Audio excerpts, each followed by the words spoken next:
Today's episode of Transform Your Workplace is brought to you by Xenium HR. Learn more about Xenium's complete HR plus payroll solution or custom HR solutions at xeniumhr.com. Today's guest is Jacob Morgan. Jacob is out with a brand new book today called Leading with Vulnerability: How to Unlock Your Greatest Superpower to Transform Yourself, Your Team, and Your Organization. This is a very well-researched book. Jacob had tons of conversations with CEOs about struggling with vulnerability. Jacob himself struggled with vulnerability and really gave us some insights as to what it takes to become a vulnerable leader, key attributes of vulnerable leaders, the business case for being a vulnerable leader, and how being vulnerable helps organizations lead through change. Hope you really enjoyed this conversation. Make sure to subscribe if you're not a subscriber. Look forward to hearing what you think about the show. Enjoy today's episode with Jacob Morgan, the author of Leading with Vulnerability.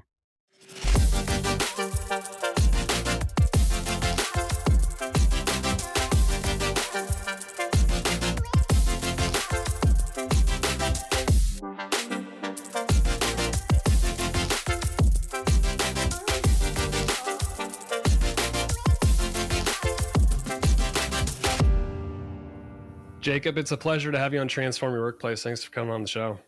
Thank you for having me. You've got a new book out. It's called Leading with Vulnerability: How to Unlock Your Greatest Superpower to Transform Yourself, Your Team, and Your Organization. Congrats on the book launch. This is a fantastic book, and I know it's going to be well received. Thank you. I certainly hope so. That's the idea. In the intro, you wrote about coming to learn that your body can only handle so much when it comes to stress and just stuffing down your emotions. I know how hard that can be. What was your experience with that? Not a very pleasant one. So to give people a little bit of context, my family came from the Republic of Georgia, which is former USSR. And you can imagine in that kind of environment, if you were to talk about feelings or emotions and share and disclose potentially the wrong thing, you can get into a lot of trouble. My parents are Jews. They were persecuted for being Jewish in the Republic of Georgia, and they didn't live in a place where they felt like they were free. So ultimately, again, in that kind of an environment, you're not going to be very talkative. You're not going to be very open. You're not going to be very emotional, especially with, people in your less inner circle, so to speak. So long story short, eventually my parents came to the United States. They didn't speak the language. They didn't have any money. They didn't have any possessions. And fortunately, over the years, they've been able to build a life for themselves, and they were able to take care of my brother and I. And so I'm very, of course, grateful to them. But growing up, I lived a very interesting life because my mom somehow tried to model emotional openness and vulnerability. And my dad was the exact opposite. My dad was this kind of, this tough guy off the Eastern Bloc. And he was very much, why does anybody care about your problems? Don't share your emotions. Don't talk about your feelings. Keep it in. Like, it's not anybody's business. And he was always and still is very much about mental and physical toughness. In fact, even today, when I go over to their house, he'll say, "Hey, Jacob, come outside with me." And I'm like, "Yeah, Dad, what is it?" And he's like, "How many push-ups can you do?" Or he'll be like, "Can you do more pull-ups than me?" I'm like, "Dad, you're in your 70s now. Let's give it a rest, buddy. Yes, I can do more pull-ups and push-ups than you." And he's like, that's the kind of mentality he has, right? I have 2 young kids, a 3-year-old and a soon-to-be 7-year-old daughter. And even with them, because he loves spending time with my grandkids, but even with them, he's always like, "Okay, don't help them. Your son Noah fell down. Don't help him come back up." Like, he's very much that kind of be tough, be strong. There's no room for vulnerability, especially if you're a boy. So even though my mom tried to model this emotional vulnerability, ultimately I grew up as a young boy emulating and watching my dad.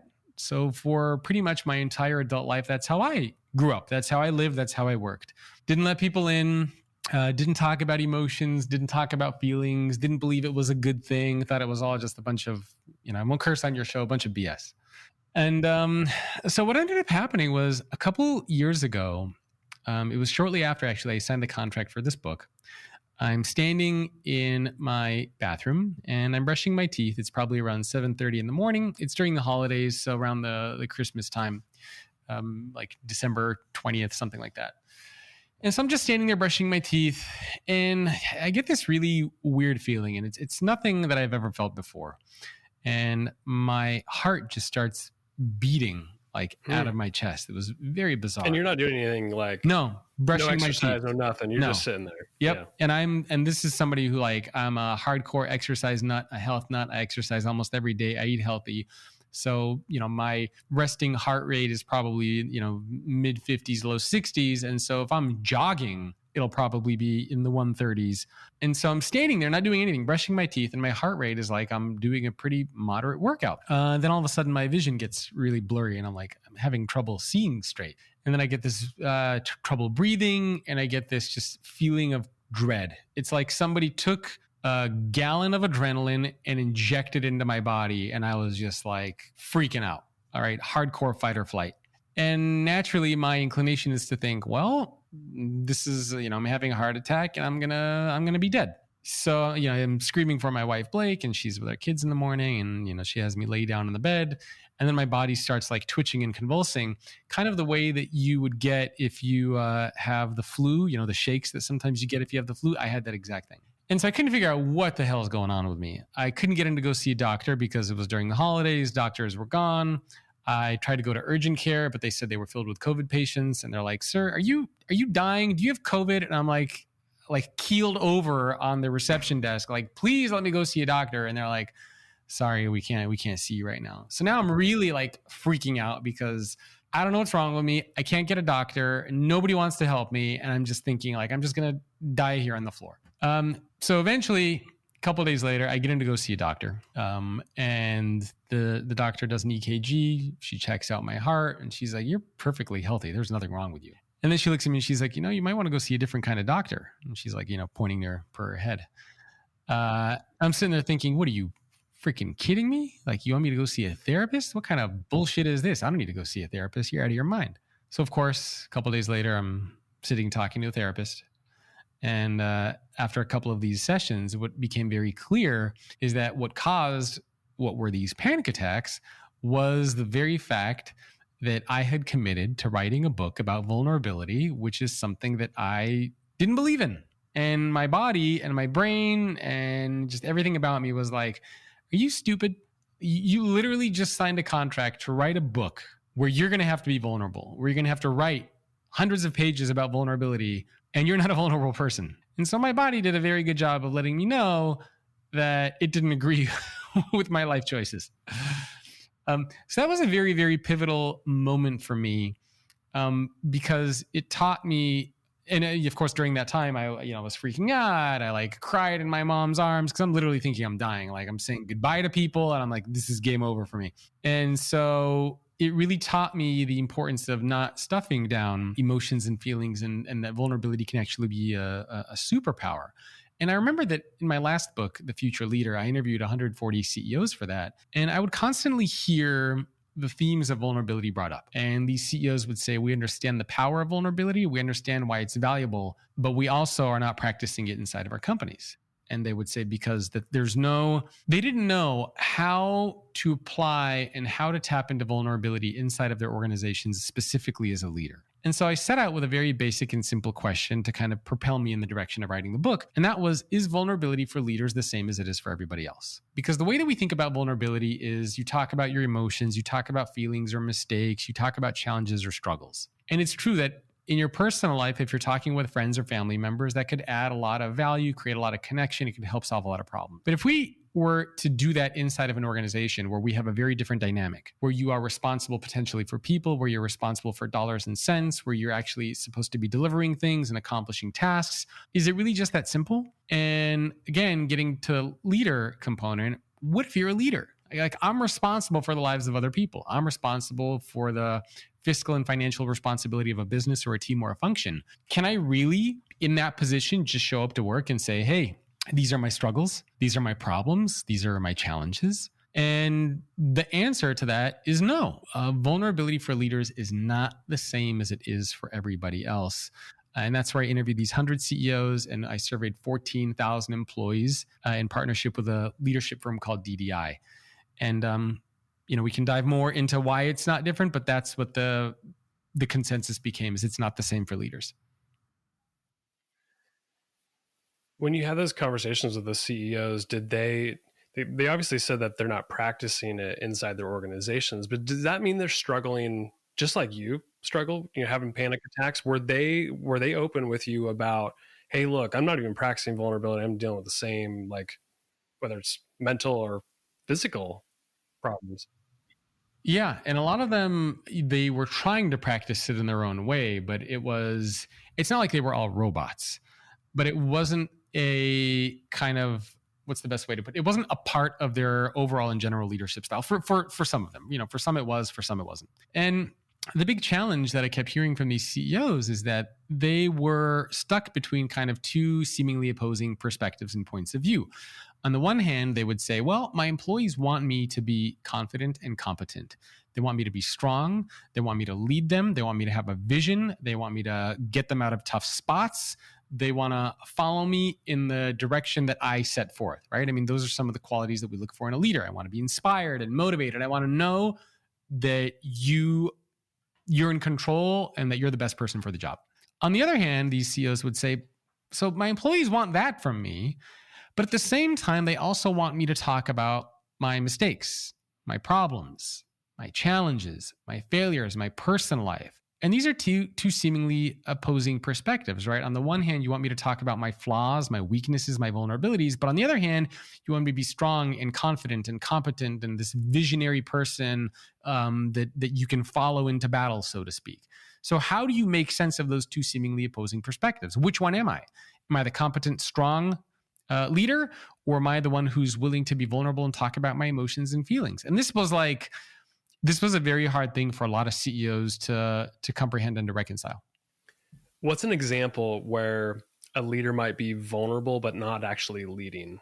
You bring up an example of this in the book, and I think it's a good distinction. Yeah, it's actually one of my favorite stories. So this story, to give people some context, came to me when I was interviewing the CEO of American Airlines, Doug Parker. He told me this story of Hollis Harris. And Hollis Harris used to be the CEO of Continental Airlines, and it was a struggling airline. And in August of 1991, Hollis sent out a memo to his entire workforce of, I think it was around 30 or 40,000 employees. And in the memo, he basically told his employees that the company was struggling, that he wasn't sure what the way out of the struggle is going to be. And he basically told all of his employees the best thing that they could do is to pray for the future of the business.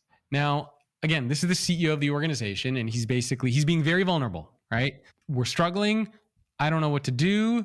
Pray for the future of this business because that's what I'm going to do. And what Doug told me is that this was a very vulnerable thing for Hollis to do, but there was no leadership, right? There was no leadership. And what happened is the day after Hollis sent that memo, he was fired. Now, if we were to imagine a scenario in which Hollis was Jane in accounting or in marketing, and she was a junior level employee, Jane has been at the company for maybe 1 or 2 years, and Jane shows up to work one day and says, oh man, you know what? I think the company's going down. It's struggling. I don't believe in this company anymore. Jane's coworkers would have been like, whoa. Sounds like you're having a bad day. Why don't we go out for lunch? Why don't you take a day off, maybe a couple of days off, go for a hike in nature, come back, regroup, and kind of get your head right and get back to work. When you're the CEO of an organization who says this, you create pandemonium and chaos. And so it's a very clear example to me of when being vulnerable for a leader is not the same as it is for everybody else. Now, then the question becomes, well, what do you do?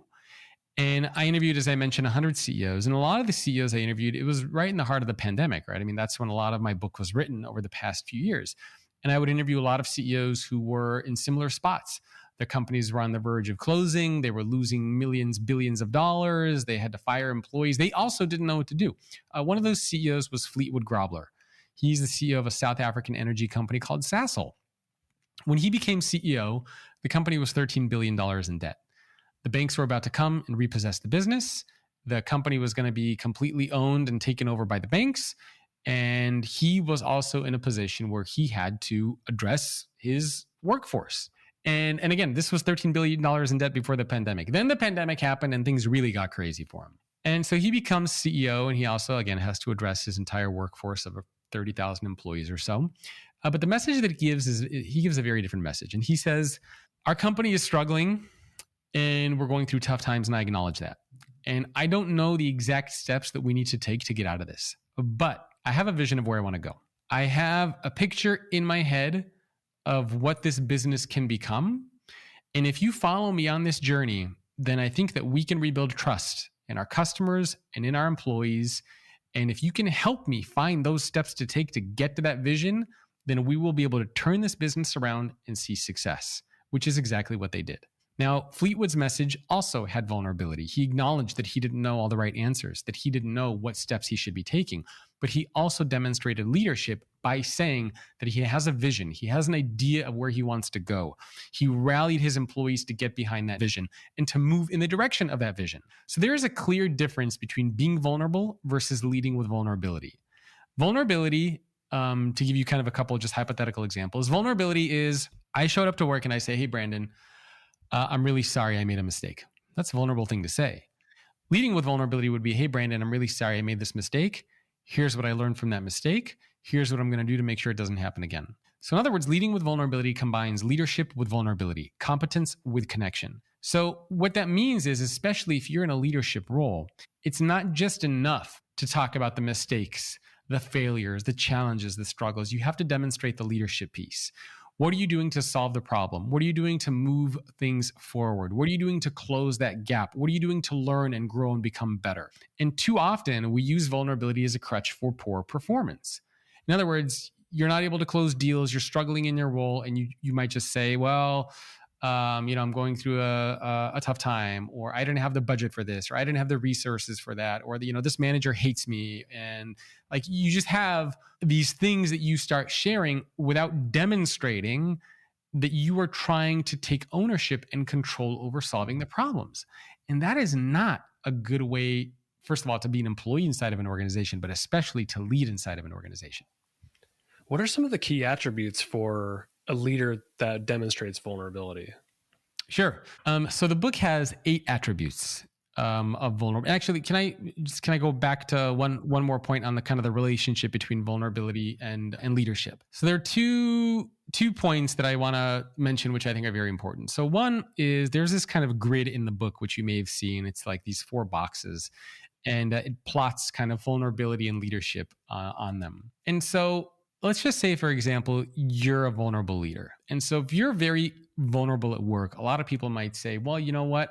Brandon is a great person. Whenever I feel like when I'm hanging out with Brandon, I feel like a friend, I feel engaged, like he's just such an awesome person. But I'm not really sure he's the best person to be leading this team because we seem to be struggling in some issues. Productivity is going down. We're not meeting our numbers, but he's an awesome person. Brandon is great. I got this wonderful human connection with Brandon. Similarly, if you're only focusing on the leadership piece, somebody might say, well, you know what? Brandon is awesome. Like, Brandon is a hard worker. Brandon is closing deals. Brandon is great at setting the vision. Brandon is great at making sure that the business is operating on all cylinders. Like, he's just really good from that business angle. But I have a hard time connecting with Brandon. I don't always necessarily feel engaged when I'm with Brandon, because there's not that kind of human piece there. So those are kind of the two sides, right? You want to have the connection, but you also want to have the competence. Now, the second, this is why you need both of those things, right? Leading with vulnerability. The second piece of this is there was a psychologist by the name of Elliot Aronson who taught at the University of California, Santa Cruz, which ironically is where I went to school. And he came up with this concept called the pratfall effect. And the pratfall effect is this idea that if you demonstrate high levels of competence by whatever the subjective or objective measures are, basically somebody, like if I would say, he's Brandon good at his job, somebody would say, yeah, Brandon's great. Like, you've demonstrated competence in whatever those metrics and measurements are. If you are highly competent and then you're vulnerable, meaning then you talk about mistakes, then you share failures, then all of a sudden you get a bump. You're viewed as more likable. You're viewed as even more competent because not only are you good at your job, but now you're also viewed as being human. So again, that's if you're very good at your job. However, let's say you're not good at your job. You're kind of mediocre. You're kind of just coasting. You're sort of in the middle of the pack. Like, you're not the worst, but you're also nowhere near like a high performer. And now you're also vulnerable. What's going to happen is that vulnerability is going to reinforce your mediocrity. And people are going to say, well, yeah, that's why Brandon is not a high performer. That's why Brandon is the middle of the pack. Because look, he's always talking about all the struggles that he's going with. He's always making mistakes. He's always dealing with these issues. Like he can't figure things out. So yeah, that's why Brandon is not a top performer. So you need, in other words, there's no substitute for being good at your job. And this, I think, is a very important message for people to have, because you can't use vulnerability as a crutch to justify poor performance. You, as an individual, have to take accountability for being good at your job. Now, then the question becomes, well, what happens if you're new in a role? What happens if you're a first-time leader and you don't have that competence? You haven't been able to demonstrate it yet. Does that mean you're not allowed to ask for help? And one of my favorite quotes from the book comes from the CEO of Smile Brands. It's a dental provider. They have around 7,500 employees across the United States. And he gave me this really great analogy. He said, let's say that you are in 6th grade and you keep showing up to 6th grade and you're asking about 4th grade math. Well, eventually the teacher and your peers, the other students, are going to say, hey, Brandon, you know what? You keep showing up and you keep asking these questions about 4th grade math, but this is 6th grade. Maybe you should go back down to 4th grade because this is not the place for you. However, if you show up and you're asking about 4th grade math, but now you say, hey, you know what? I'm struggling with some of these things, but I got a tutor. I'm going to be staying after class. I'm going to be talking to the teacher. I'm going to be solving more problems on my homework assignments because I really want to get up to speed. So just be patient with me, and I'm going to get there. Now, all of a sudden, people are going to say, okay, well, he belongs here, right? Or she belongs here. So in other words, you have to demonstrate that you are taking some action for forward progress, right? You are making a mistake, but here's what I learned. That is the important and critical piece here. So I really want to make sure that that gets put across for people, because I don't believe that leaders should be vulnerable. I believe leaders should lead with vulnerability. And again, there's a difference. You want to demonstrate those two pieces of the puzzle, the competence and the connection. So let me stop there and see if you have any questions. If not, I can jump into the 8 attributes. Okay, so these 8 attributes, and I'll just quickly, we don't need to dive into each one in crazy detail, but I can pretty quickly explain, high level explain what they are. And so where these 8 attributes came from is both from the survey of the 14,000 employees and also from the interviews that I did with these 100 CEOs.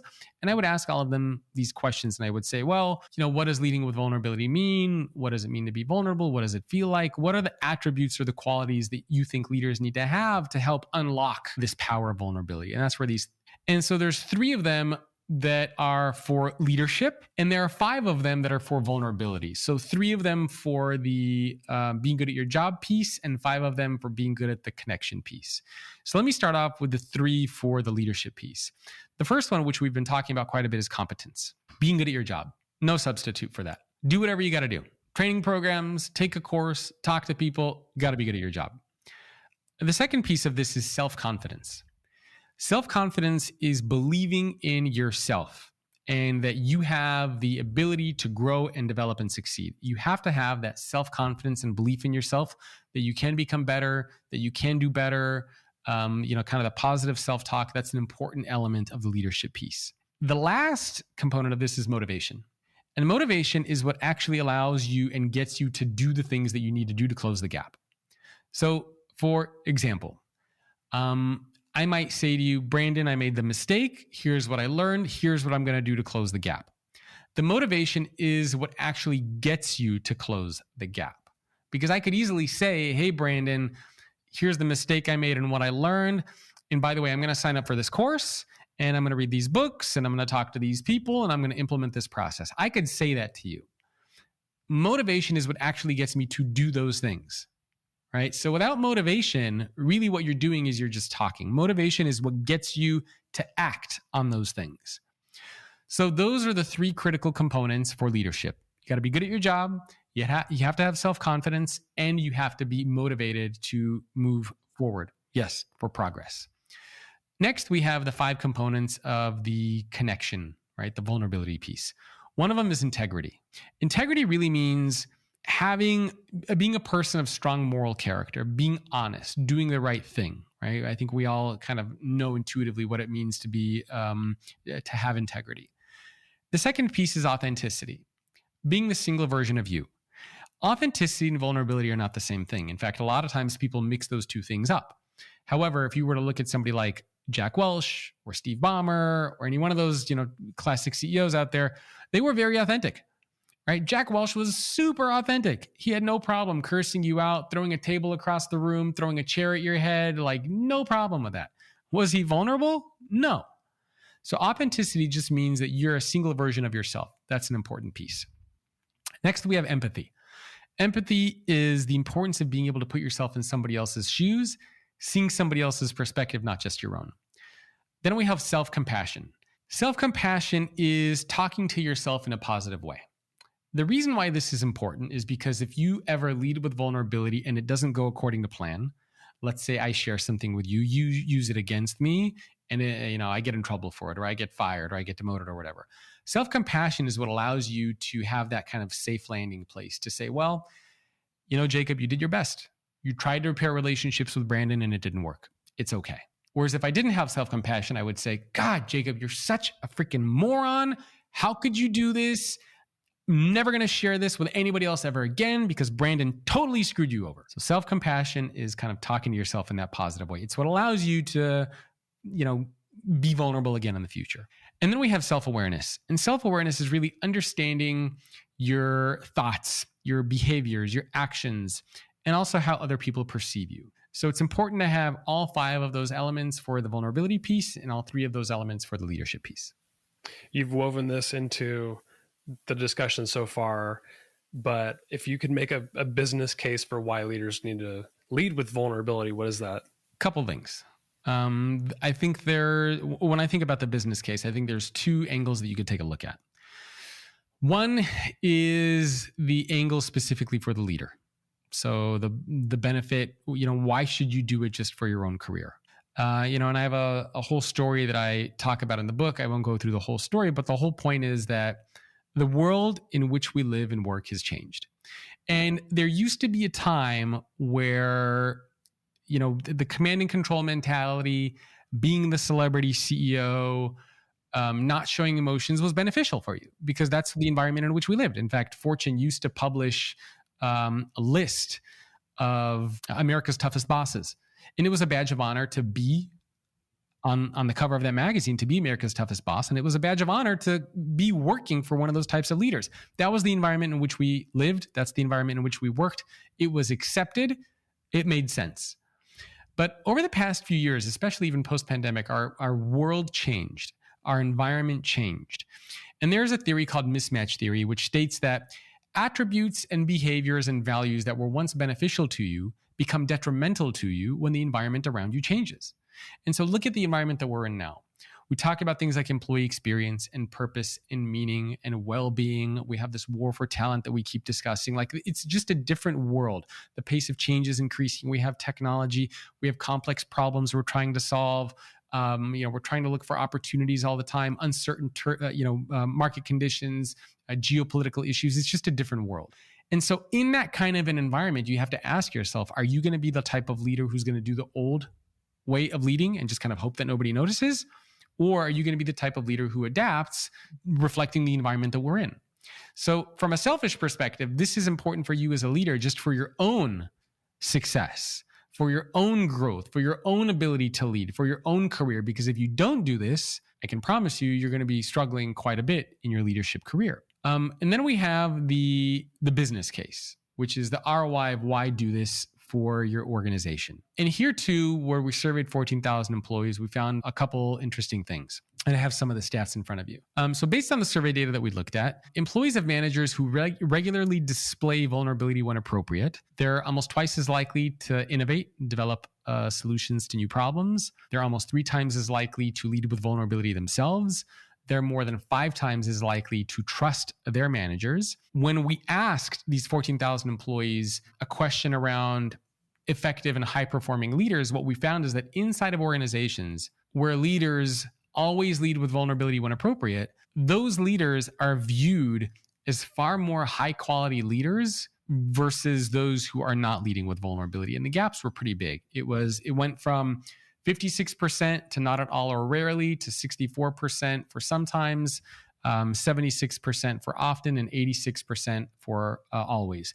So there's a 30% gap between the perception of high quality leaders inside of organizations where they rarely lead with vulnerability versus where they always lead with vulnerability when appropriate. And the numbers keep going, right? It's improved productivity, it's improved engagement, it's across the board. But in general, I mean, we just need to ask ourselves, what kind of a leader do you want to work for? Do you want to work for a leader who never talks about mistakes, who never talks about failures, who doesn't acknowledge their shortcomings, who doesn't ask you about your well-being? Do you want to work for that kind of a person? No.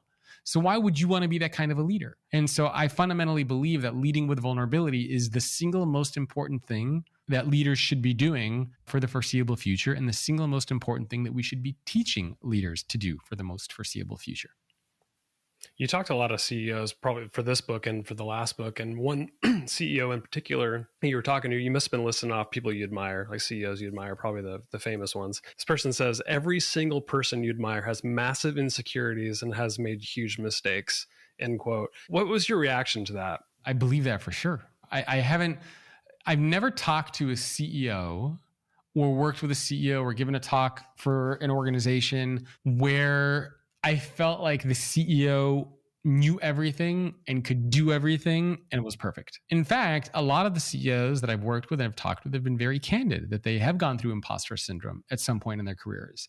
Some of the CEOs even I interviewed for the book told me that they have gone through panic attacks, that leading with vulnerability makes them feel uncomfortable, that they get physiological symptoms of like, my heart starts beating, I get shaky, like somebody said, my voice quivers, like it's an uncomfortable thing. So I don't think that leaders are bad people. I think that leaders are genuinely good people, the vast majority of them. But I think that they were taught outdated ways of leading, and we need to correct that. So I absolutely agree with what that CEO shared and believe that we all have insecurities, we all have vulnerabilities, we all have things that we're not good at, we all have weaknesses, but we also all have strengths too. And I think part of leading with vulnerability means being okay to explore what those are. Yeah, so if people are listening and they're thinking that, yep, like I'm in a leadership role, but I could be more vulnerable, what are some realistic ways that they can inch towards being more vulnerable? It's a skill that's like not intuitive for a lot of people. It's not something that they practice on the regular. So like maybe even talk about yourself and how you became more vulnerable, because I'm sure you went through a transformation. Sure. So I can give you a couple of pieces of advice. Number one is always to remember what I call the vulnerable leader equation. It's leadership plus vulnerability equals leading with vulnerability. So what that means is that, especially, and then we're talking about specifically work context here, you never want to just be vulnerable for the sake of being vulnerable. You always want to figure out, how do you add the leadership piece? So if I am talking about a challenge or a struggle, whether I'm talking about a mistake that I made, whether I'm talking about, I'm asking for help, you have to be asking yourself all the time, how do I demonstrate the leadership piece? So if I'm asking you for help and I say, hey, Brandon, I don't know how to do this, how do I demonstrate in that conversation that I'm going to have leadership over being able to figure it out in the future? So for example, I might say, hey, Brandon, I'm really struggling with this. Can you help me out? And by the way, after you show me how to do this, here's some things that I'm going to do to make sure that I can figure it out in the future for myself. Something so that when you walk away from that conversation as Brandon, you might say, okay, I showed Jacob what to do, but it sounds like he's going to try to figure this out. It sounds like he wants to solve this problem, as opposed to like, wow, how come Jacob isn't making an effort here to do this himself? Why is he just coming to me to solve the problem? Where's his initiative? So you always want to add that leadership piece. The second thing is you also want to have the intention. So before you say anything or do anything that has anything to do with vulnerability, you should always ask yourself why. Whether you want to talk about a divorce you're going through, whether you want to talk about a personal tragedy, whether you want to talk about a mistake that you made, you should always be asking yourself, what is the purpose behind this? And whether it's, I want to create more connection, whether it's, I want to create more opportunities for learning and growth, whether it's, I want to be able to solve a problem, regardless of what it is, you need to be able to answer, why am I sharing this? So if I'm inside of my organization and we're in an all hands team meeting and I want to say, hey, I'm seeing a therapist now. Like, I'm struggling. I want to go see a therapist. I mean, part of you need to be asking yourself, well, okay, I want to tell people that I'm seeing a therapist inside of like, what is the intention for this? Why would I share this? If you don't have an intention for sharing it and you're just doing it for the sake of sharing, then that's not a good thing. But if you're doing it with the intention of sharing, well, A lot of us have been struggling lately with mental health. We're coming out of the pandemic. I've noticed that some team members on my team and inside the organization are struggling. We've been having conversations around mental health. I want to share that I'm seeing a therapist because I want to let my employees know that it's okay to talk about mental health, and I want to encourage them to take care of their mental health. That's why I want to share this. Now, all of a sudden, there's intention. Go for it, right? You need to understand why it is that you're sharing and doing whatever it is that you're sharing or doing. And the last piece of advice I would give is to climb the vulnerability mountain. And the cover of the book is a mountain, and it's a character that's sort of looking up at the peak of the mountain. And that's done with very much intention, because when you climb a mountain, the base is always easy, right? It's always easier to take those first few steps. And the higher up the mountain you go, the more challenging it becomes. You can make mistakes, you could fall, you could hurt yourself. But at the same time, the higher you climb, the more beautiful the vistas become, the more people you meet on your journey, the farther out you can see, the more clarity you get. So there's a lot of kind of symbolism in relationship there. So what I always encourage people to do is to ask yourself, what can you do today or tomorrow to lead with vulnerability? What's the easiest thing you could do? Maybe it's sharing what you did over the weekend with your family because you as a leader want to show your more human side at work, and you want to encourage other people to do the same. Maybe you read an interesting book and you want to share what you learned about that, and maybe how there might be some implications inside of the work that you're doing, right? What's something that you could do tomorrow? And what's something at the top of that pyramid for you, the peak, something that you could never imagine doing? And once you know what your base is and what your peak is, then you can start to take gradual steps on a regular basis to try to climb that mountain. And I think that's a very simple and practical way for people to begin. I don't advise people to just all of a sudden show up to work tomorrow and be like, oh my God, I'm struggling with this and my mistakes and failures. Like, don't do that, because people are going to wonder if you hit your head, right? Leading with vulnerability is a gradual thing that you do, not something that you just kind of flip a switch on and that's who you are tomorrow.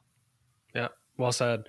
Jacob, I really enjoyed the discussion. We only touched like the tip of the iceberg on this thing. The book it's rich. It's got so many details, a lot of great quotes from a well-researched book. So I thank you for coming on. Do you want to leave people with any parting thoughts or anything you want to point them to? Sure.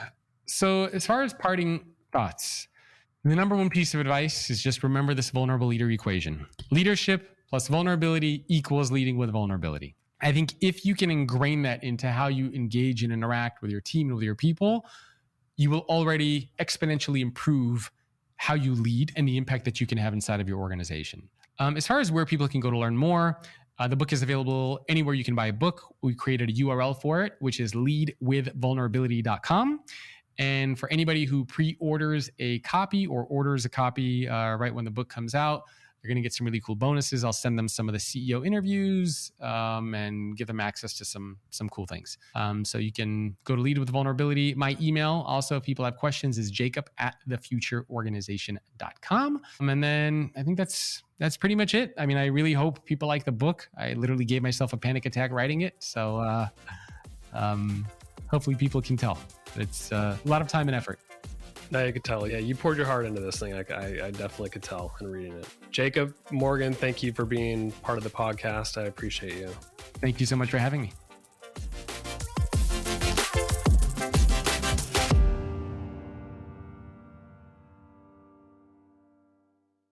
The views, thoughts, and opinions expressed are the guest's own and do not represent the views, thoughts, and opinions of Xenium HR or the host, Brandon Laws. The material and information presented on Transform Your Workplace is for general information and educational purposes only. Xenium HR or the host, Brandon Laws, does not necessarily endorse any guest, their business, or any organization they represent. Discretion is advised. Please work with a trusted advisor to find a custom approach that fits your organization's needs.